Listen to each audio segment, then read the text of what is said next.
Bonsoir, samedi 2 mars, soyez bienvenus dans ce journal. Voici les titres. La traditionnelle collecte des Restos du Cœur se tient en ce moment et jusqu'à demain, des dons importants qui l'année passée avaient permis la distribution de 8,7 millions de repas. Les vacances scolaires se poursuivent, l'exemple avec l'association barisienne Faites le Mur qui organise des activités de mixité et de solidarité. En Meuse aussi, nous trouvons des menhirs. Ces pierres qui datent du néolithique auraient quelques secrets encore. 3 d'entre eux se trouvent à Nant-le-Grand, à quelques kilomètres de Ligny-en-Barrois. La double championne de France de boxe, Clotilde Delben, est aujourd'hui notre invitée. L'année 2024 pourrait encore lui sourire. Depuis 2 jours, les bénévoles au Marnais des Restos du Cœur stationnent dans les supermarchés de Saint-Dizier pour leur traditionnelle collecte. Tous les dons sont importants pour l'association qui doit absolument remplir leur stock. Clémentine Coppola a rencontré les bénévoles ce matin. Des caisses remplies de pâtes, de biscuits ou encore de produits d'hygiène. À l'entrée de ce supermarché, les Restos du Cœur en gilet rose collectent tous les dons. Comme chaque année, les 140 bénévoles de Saint-Dizier s'installent le temps d'un week-end dans 7 supermarchés de la ville.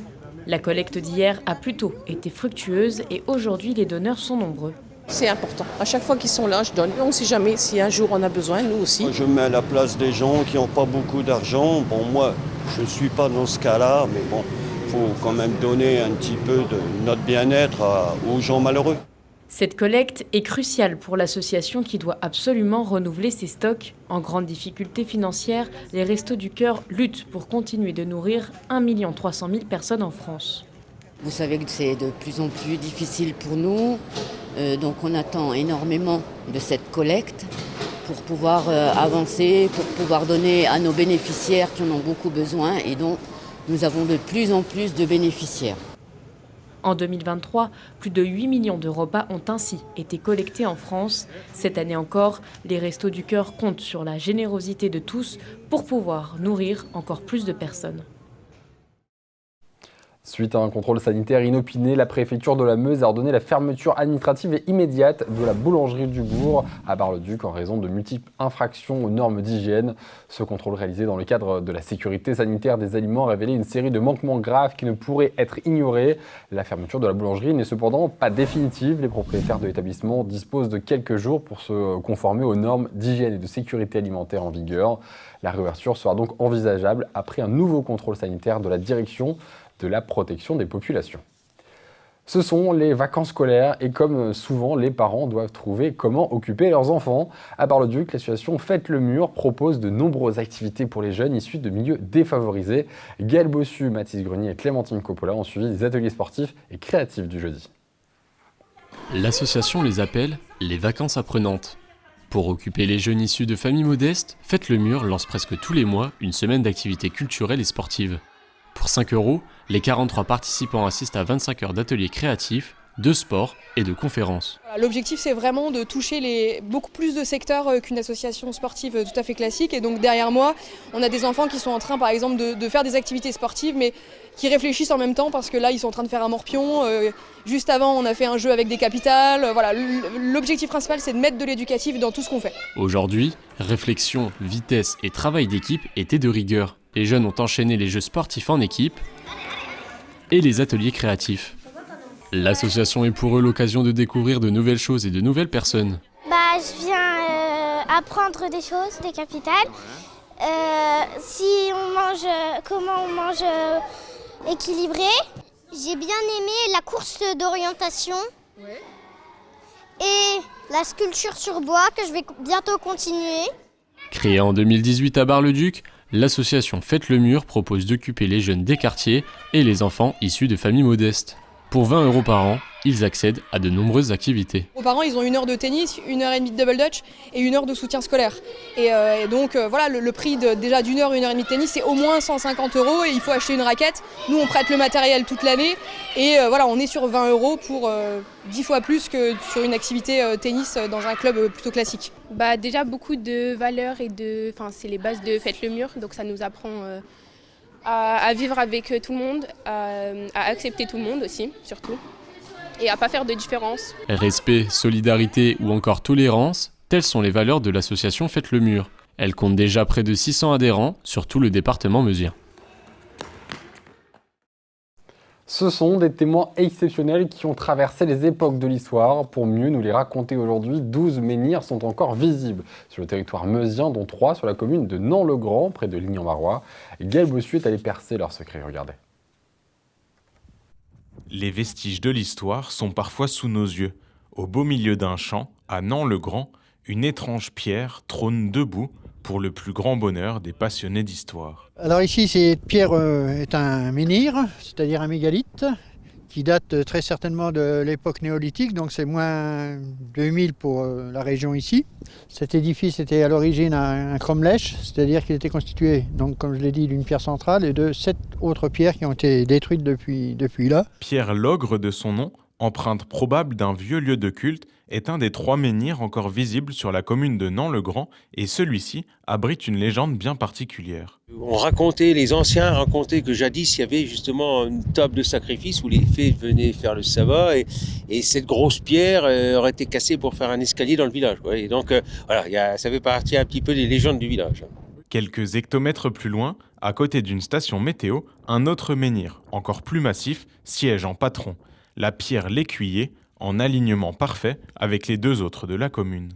Alors on peut imaginer, parce que forcément ces pierres-là ont été implantées avant que les villages se développent et avant qu'on ait des limites administratives. Donc on peut imaginer que quand on a commencé à vouloir délimiter des territoires, aussi bien aussi en fonction même au-dessus, pas simplement le territoire communal, mais aussi des comtés, des duchés, tout ce qu'on veut, ces pierres-là ont servi en fait de limite.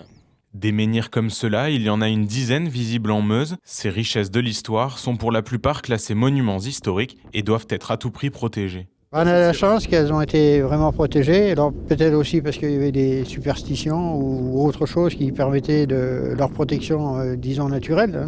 Et oui, il faut vraiment protéger. D'ailleurs, avec le service régional de l'archéologie, on s'emploie à faire une protection et on surveille régulièrement, ainsi que le maire, etc., qu'il n'y ait pas de destruction ou accidentelle ou autre. Près de 4000 ans après avoir été érigés, ces menhirs meusiens continuent d'entretenir leur légende. Bonsoir Clotilde Aymen. Vous êtes donc double championne de France de boxe, classée 7e d'Europe, 40e au monde. Votre carrière ne cesse de s'accroître. Une petite défaite très controversée en Suisse en fin 2023, mais cela ne vous a pas empêché de continuer à avancer avec de grands projets devant vous. Avant qu'on en parle, une question se pose. Aujourd'hui, vous êtes licenciée au club de boxe d'Épernay. Vous avez quitté donc le club Braga. Déjà, bonsoir. Alors oui, depuis octobre, je suis licenciée au Boxing Club d'Épernay aux côtés de Jérôme Villemain.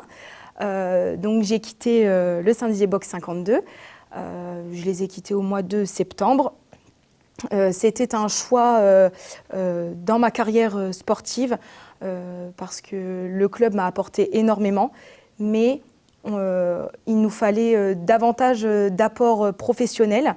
Donc je suis allée aux côtés de Jérôme Villemain qui a un grand club de boxe avec beaucoup de professionnels, dont Amira Hamzaoui qui a été une championne du monde. Donc je suis allée à ses côtés. En plus, il me suit depuis que j'ai commencé la boxe. Donc en fait, c'était comme une évidence. On s'est bien trouvés au final. Et vous donc, avez hésité quand même sur d'autres clubs de la région, parce que du coup, vous êtes quand même dans l'ex-championnat d'Aisne. Oui. Pas forcément. En fait, c'était vraiment comme une évidence. Ouais. La suite, c'était Épernay. Oui, c'était ça. La suite, c'était avec lui. À Épernay, justement, ça viendra le 16 mars prochain, un gala attendu. Comment vous sentez, vous, qui allez donc combattre ce jour-là, à quelques jours, dans quelques jours, le 16 mars? Alors, je me sens bien, je me sens prête physiquement. Mentalement, il y a toujours un petit peu de pression, d'appréhension, ce qui est normal. Après, j'ai une préparation qui a été faite depuis 2 mois. Donc là, je suis prête à en découdre le 16 mars. En plus, si je peux faire une parenthèse, c'est que sur ce gala, on sera 4 professionnels. Et en fait, on se suit depuis qu'on a commencé la boxe. On est passés professionnels tous les 4 quasiment en même temps. Okay. Et donc, je trouve ça assez marrant qu'on se retrouve tous les 4 dans cette même soirée. Donc, je serai aux côtés de Clément Gillet, Agop Margarian et Souad Masmoudi. Donc, en fait, il y a 2 hommes, 2 femmes. Parité, donc c'est top. Les planètes s'alignent. C'est quoi l'enjeu de ce gala ? Alors c'est un gala où il n'y a pas de titre en jeu, mais ça va me permettre de me classer au niveau mondial et au niveau européen. Gagner des points.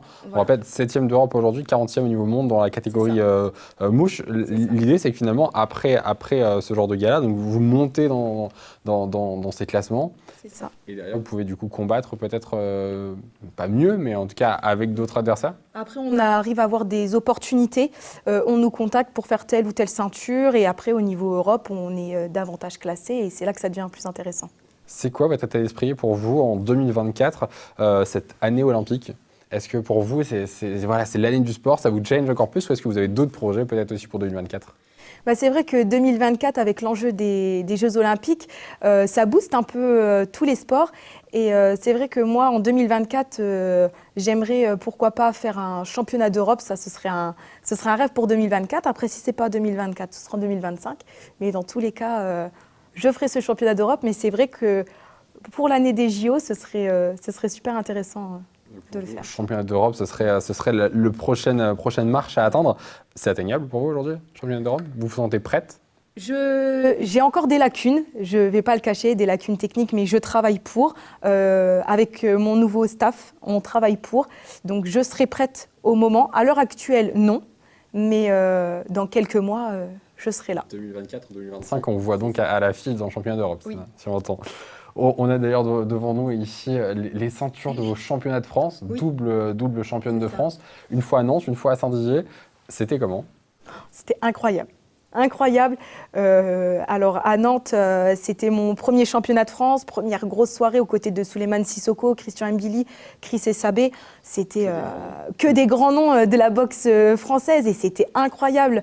Mon nom sur les écrans géants, c'était une expérience unique. D'autant plus qu'on rentre avec le titre, donc ça a été l'extase, j'ai pleuré tout le long de la soirée. 22 ans qu'on est arrivé à Nantes, oui. Et là vous dites effectivement votre nom sur l'écran géant. J'imagine justement effectivement le sentiment que ça peut apporter. Mais juste après, du coup, le 26 décembre, vous avez joué en Suisse contre Laura Walleman. Oui. Par contre, là, du coup, vous avez vécu une petite défaite un peu controversée. Comment vous avez réussi finalement après à passer au-delà de cette défaite, peut-être prendre également en se disant la prochaine fois c'est pour moi? Alors, c'est vrai que quand on annonce la décision, qu'on m'annonce perdante, pour moi, honnêtement, je me voyais peut-être devant. Après, je me suis dit, bon, c'est comme ça. Et en fait, le public l'a eu. Le public eut la décision. Donc, je me dis, d'accord. Pas que le public, j'ai lu dans voilà. les presse. Et donc, ensuite, on a des organisateurs qui sont venus me voir. Il y a des entraîneurs qui sont venus me voir. Et il y a eu un engouement sur les réseaux sociaux où ça crie au vol, en fait. Et je me dis, ah ouais. Donc, ça m'a reboosté au final. La petite défaite où j'ai eu une petite baisse de morale, ça a duré 1 heure. Et en fait, au final, avec l'engouement qu'il y a eu... Et que votre niveau, finalement, n'était pas controversé. Forcément, avec une défaite, on se remet en question. Donc j'ai eu des doutes, comme tout le monde, je pense. Et au final, j'ai regardé le combat plusieurs fois avec d'autres entraîneurs. Et au final, on voit que la défaite, elle m'échappe parce qu'on est à domicile. Donc en fait, on se dit que c'était peut-être un 50-50. Voilà. Quoi. C'était match nul, en fait. Donc au final, je suis retournée à l'entraînement la semaine d'après, quoi. Ça m'a reboosté... fois 1000. Votre entraînement, justement, aujourd'hui, donc on l'a dit, vous êtes maintenant licencié donc, d'Épernay. Donc, effectivement, toujours un pied dans la région, mais vous avez toujours un pied à Saint-Dizier. Oui, donc moi, j'habite toujours à Saint-Dizier. Je travaille toujours. Voilà, c'est ça. On peut toujours vous dire que sportif bragarde. Oui, je suis toujours bragarde. Je travaille toujours à l'hôpital de Saint-Dizier. Donc, en fait, je monte à Épernay. J'essaye d'y monter 1 à 2 fois par semaine, selon les préparations qu'on a. Ensuite, en parallèle, je m'entraîne seule. Où je m'entraîne aussi aux côtés de Sidamet de Turquie, donc le boxing club Bragar, qui me laisse en fait une petite place dans sa salle pour que je puisse m'entraîner. Et aussi, je fais... Je crois que vous êtes entraîné il n'y a pas très longtemps justement au boxing club avec une championne d'Europe, donc pour un peu voir le niveau. Voilà, et donc en fait, Sidamet a eu un côté très sportif où il me laisse faire mes sparring. Je fais des sparring aussi avec les jeunes du club, avec Idriss notamment. C'est entraînement. Voilà, entraînement, donc avec Idriss Trabelsi par exemple, qui fait une ceinture là actuellement sur Nantes. Donc voilà aussi. Donc c'est vrai qu'en fait c'est bénéfique pour les jeunes du club et pour moi. Donc tout le monde y gagne. Mais c'est vrai que c'est très gentil de pouvoir m'accepter dans sa salle comme ça. Au moins je peux m'entraîner et rester sur Saint-Dizier la semaine pour aller à Épernay le week-end.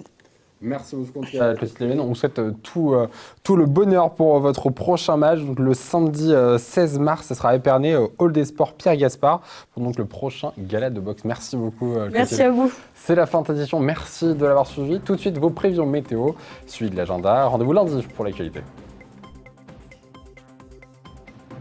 Toute l'actualité en continu à retrouver sur notre site internet et notre application mobile. Retrouvez-nous également sur les box internet Orange, Free et Bouygues Télécom.